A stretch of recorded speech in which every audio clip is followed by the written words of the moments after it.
and a great week for Republicans and Governor Scott Walker.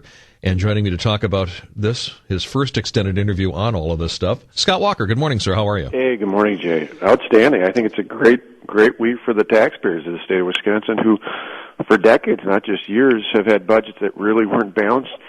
This budget takes a deficit of $3.6 billion and turns it into a surplus at the end of the next 2 years, while freezing property taxes, not raising taxes overall, and probably most importantly, because of the budget reforms, allows us to have a long-term structural reforms that allow us to put more money in our classrooms in our cities and our towns and our villages all across the state. Now, that's important as well, because you weren't just looking to fix one budget, you were looking to fix future budgets, which is why these collective bargaining privileges changes needed to occur. Well, that's exactly right. Moody's, one of the national bond rating agencies that a couple weeks ago was saying that the federal government might see a downgrade to a negative outlook for their bond rating, actually called our budget credit positive because we're making long-term structural changes. That means that a good example, my school district where my kids go to school, Wauwatosa, this week talked about how because of those reforms, they're actually going to lower the tax levy and they're going to be able to avoid the layoffs. That helps not only this year or the next 2 years, that helps long term. It also helps them not only financially, it'll help them keep the best and the brightest in the classroom because now they get to make decisions in the future based on merit and reward based on performance, not based on tenure or seniority, and that's just really going to be good for everybody. Mm-hmm. And you were hoping to come close to wiping out that $3.6 billion deficit in your original budget proposal. You were hoping to get 95% there or so.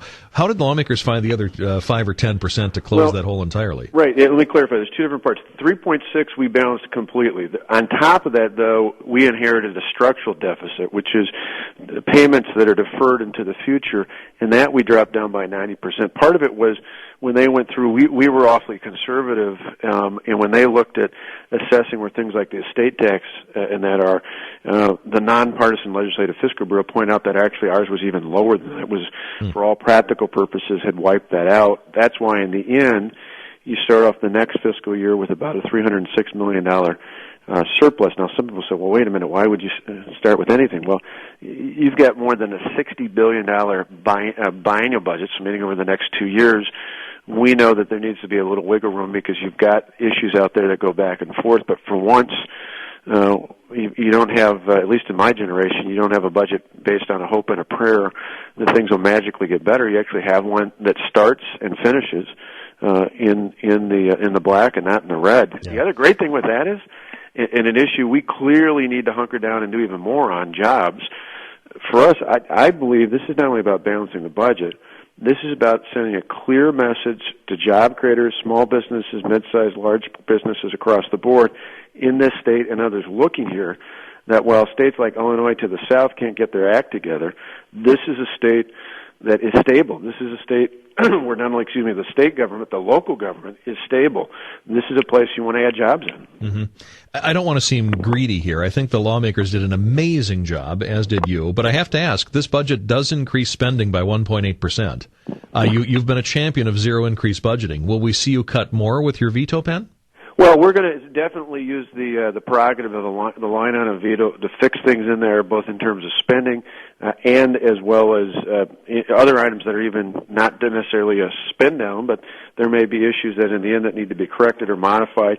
You know, Jay, very well that I use the line on a veto as a county executive. I think more individually than any of the other county executives had done collectively. So we're not afraid to use it. But the good news is the Joint Finance Committee and then the Assembly and the Senate, I think overall did a remarkably good job.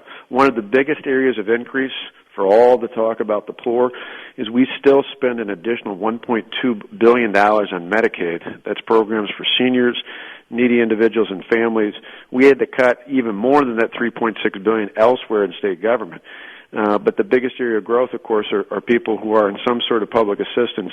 And the changes we make in this budget still protect our seniors, still protect, people with disabilities, but we try and move people off who under the Doyle administration have become kind of permanent entitlements. Mm-hmm. We try and move able-bodied citizens into a pattern, much like Tommy Thompson did, where there's a progression to get them back into the workforce. Yeah. The Democrats have adopted this generic line that this budget hurts the poor and the middle class and it rewards the rich, yada, yada. But they offer no specifics. They can point to no way that this budget really harms the poor or the middle class. Well, it is a classic example of, what was it, Chuck Schumer, the U.S. Senator from New York, a few months ago, was on a conference call with his colleagues, and he didn't know the press was already on. He thought it was before they were on, and he walked through the talking points.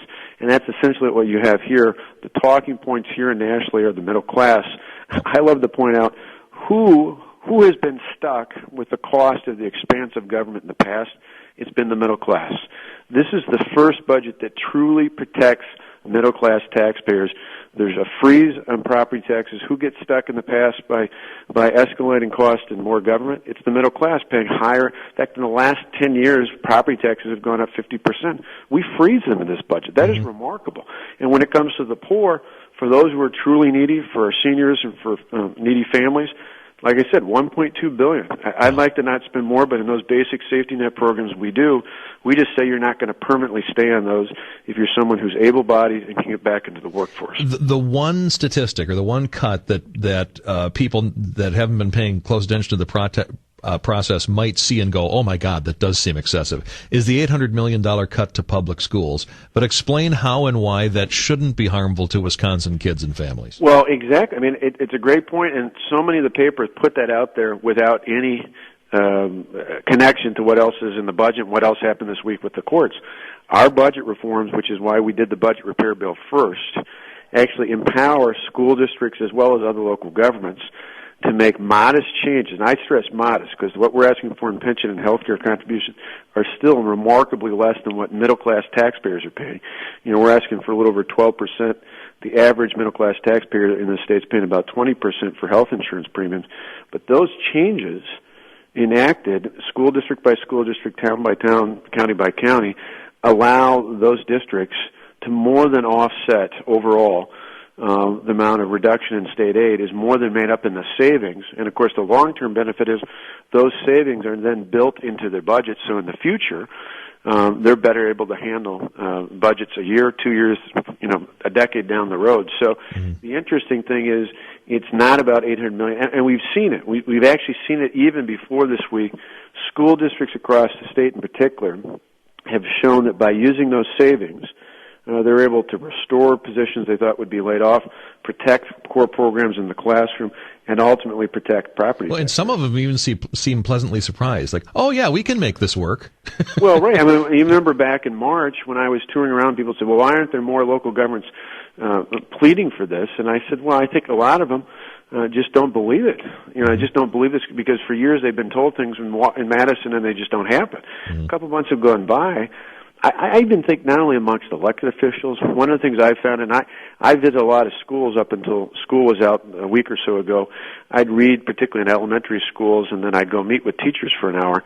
And even amongst teachers and other educators, I've been surprised as each week has gone by, as more information gets out, and they realize, we're not attacking teachers. My kids, as you know, go to public schools in Wauwatosa. We love our teachers. They're tremendous. They're some of the most important people in the world out there. All we're doing is asking them, just like I'm going to do, to pay a little bit more for pension and health care, which ultimately will allow us to have balanced budgets, really, in a way, protect middle-class jobs by avoiding those layoffs and ultimately protect property taxpayers. We're talking with Governor Scott Walker. Just a few specifics on the budget.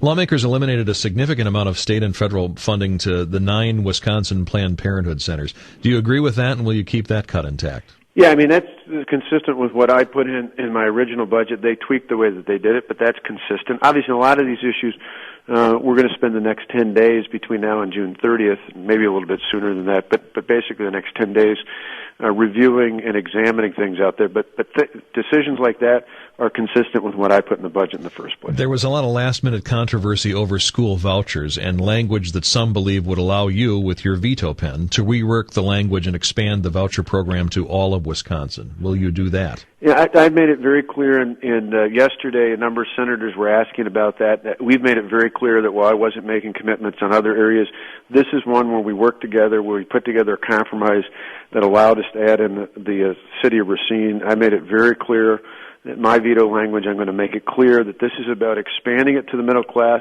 in Milwaukee, and it's about expanding it to families in the city of Racine. We're not going to be adding Green Bay or any other city.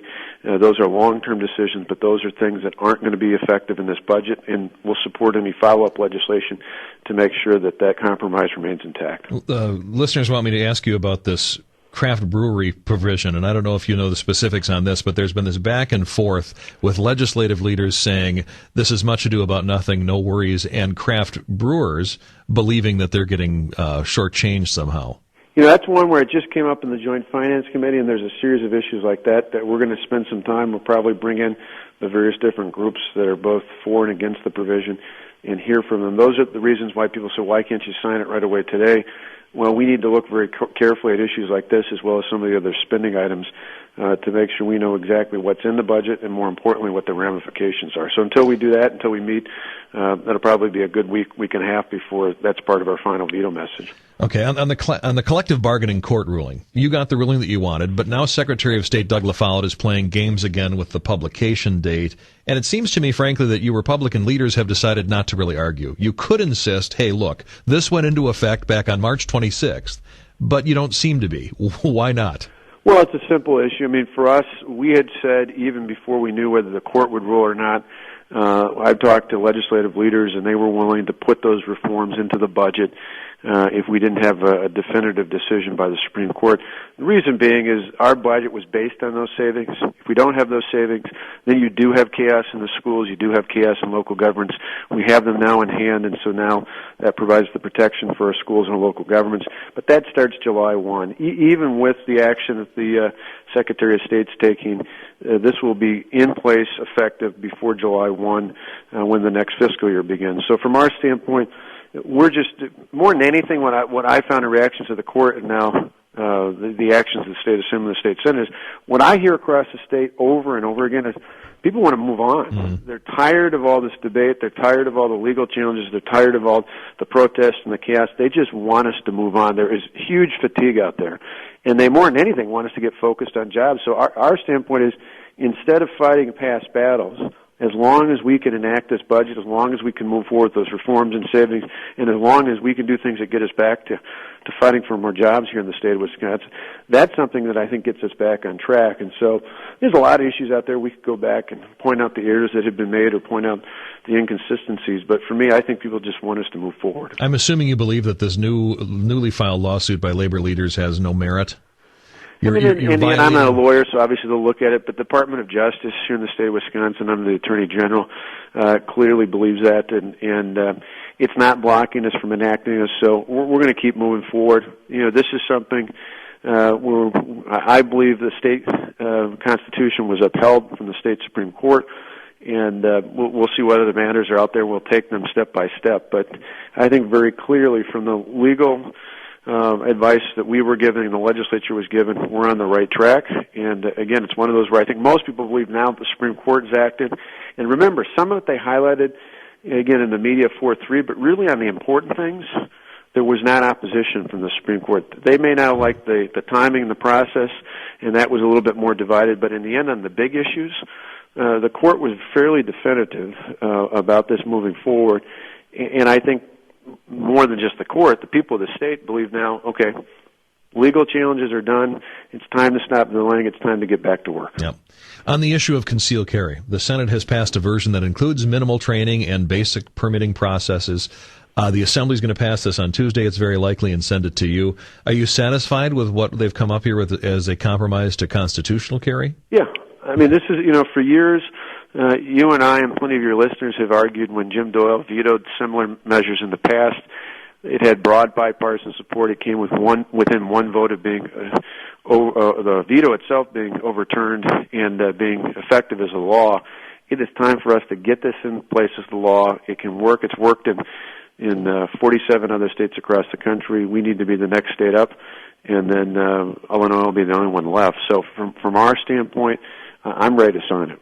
I have already scheduled my concealed carry class, So I'm glad to hear that. Well, and I think it's a good thing. You know, even people were asking about the training.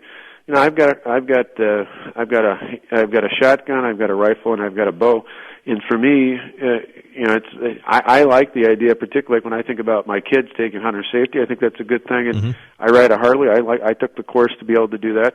I've got no problem with it. I think that's a good thing, and it's one of those where I think a lot of people are going to be eager to do exactly what you're going to do. Well, I'm encouraging my listeners today to call or email their Republican representatives with a word of thanks for being the adults here and taking the hard votes and engaging in the honest budgeting and the tough decision making. And that, of course, applies to you. You're the one who has set the tone, you set the agenda, you set the goals here.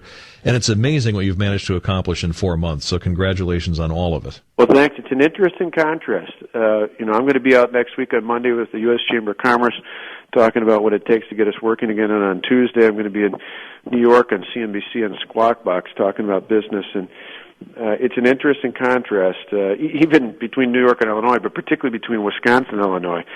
Illinois decided earlier this year to raise taxes big time on businesses and individuals. They claimed they would do it to avoid the kind of cuts that other states were making. They're now $8 billion in the hole because jobs and wealth left that state.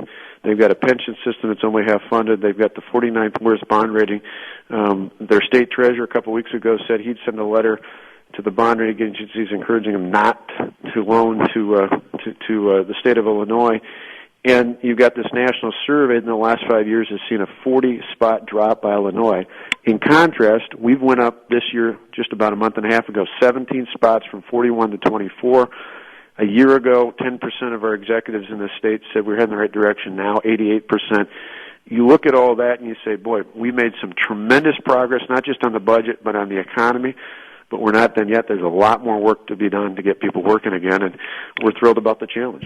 Gene from Waukesha says, thanks to Tonette Walker and the boys for all they've endured. And I would add, tell Tonette that we're with her in her fights as well. She can move any picture anywhere she wants to in that governor's mansion, and we're behind her. Well, thanks so much. It's one of those, the irony of anywhere else there'd be an outcry about being against veterans, since we redecorated the entire first floor of the residence to highlight the tremendous impact of Wisconsin soldiers on the Civil War. 91,000 people went to the Civil War from Wisconsin out of a population back then of about 775,000. So we thought whether it was Old Abe or whether it was some of the other artifacts from the Veterans Museum, it was worthy to put all that on display to honor that contribution. You don't have to defend it to us, that's for sure. Thanks so much for your time this morning, sir. Hey, Jay, have a good one. The governor of the state of Wisconsin, Scott Walker.